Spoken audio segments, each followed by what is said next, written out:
am Ra, son of Sun. I established the academy in Scorpion year.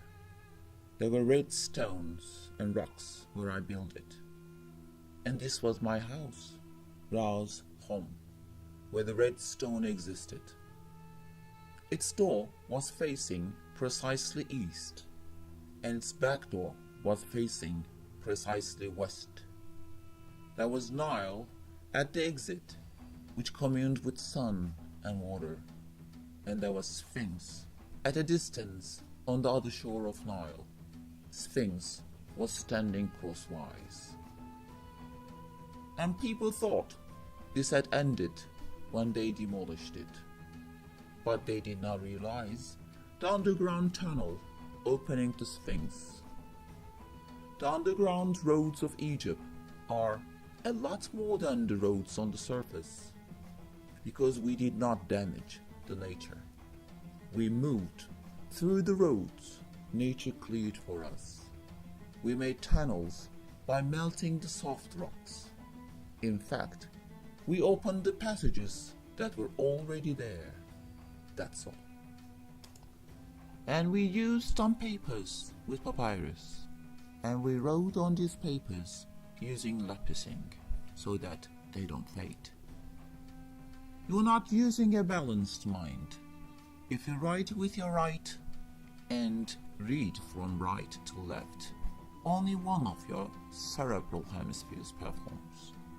If you write with your right hand, but read and write from left to right, and if you synthesize the combination of the words from up and down, then both cerebral hemispheres perform.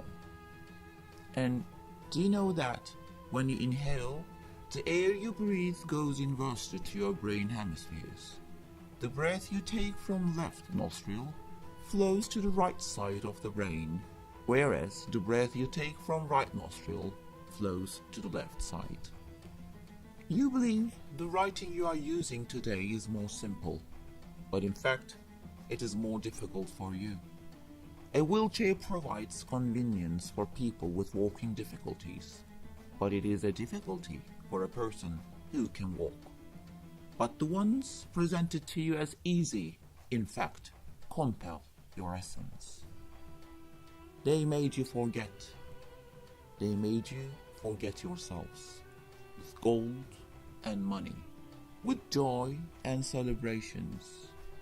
The water in the sacred pool of Karnak temple was for purification, and we used to purify by that water, because when the sun was at noon, the sky would well within that purified water, and would spread with rain and clouds. The rock you walk around for several times today used to show us the highest point of sun. So, what happened then? People seized this place, and the priests lowered its energy by bathing there, and sun carried away the water to the various regions of earth. This is how concurrence happened on earth, the beginning of the enlightenment, and the cycles of earth occur when the meaningless and ordinary looking events happen concurrently. One drop of rain can determine the light and the lightlessness, and we respect this. A pyramid basically contains 4 triangles. That is why temples were constructed horizontally.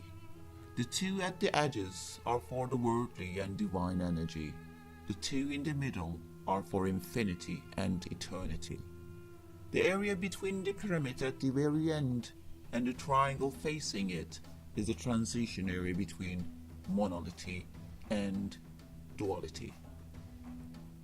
And I taught him those, and he taught me. The Creator showed me the light and said, "Come." And I chose to stay. I chose to protect the light and to witness the rising of light here again, because duality reflects monolithy and monolithy reflects duality. I will reflect the light from monolithy to duality. I couldn't do.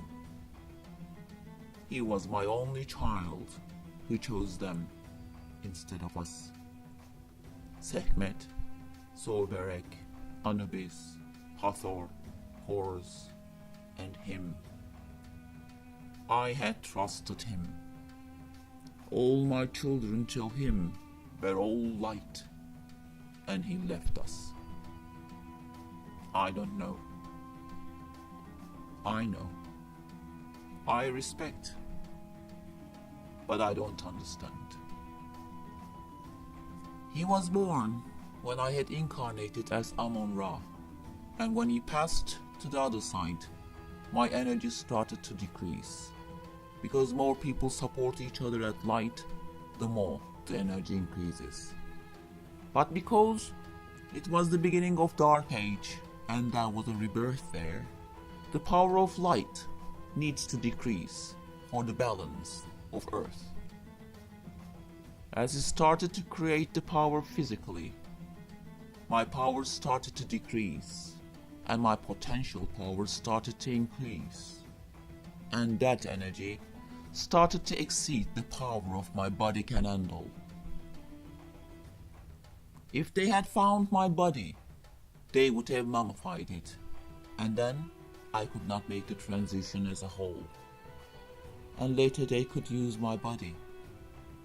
There was no one beside me in my final cycle, and I used a prayer. I passed through the tunnels they could not excavate, and I closed down every single of them. I closed the tunnels, and I left my body. While I was dying, he came to me in his astral body, and he watched me. And then, my whole energy field turned into light. I am now in a place so beyond you, but at the same time so close to you, as it is non-dimensional and timeless. And I'm watching you. But I'm also watching all dimensions and times at the same time. All of my lives are recurring simultaneously, and I'm remembering everything at one and the same time.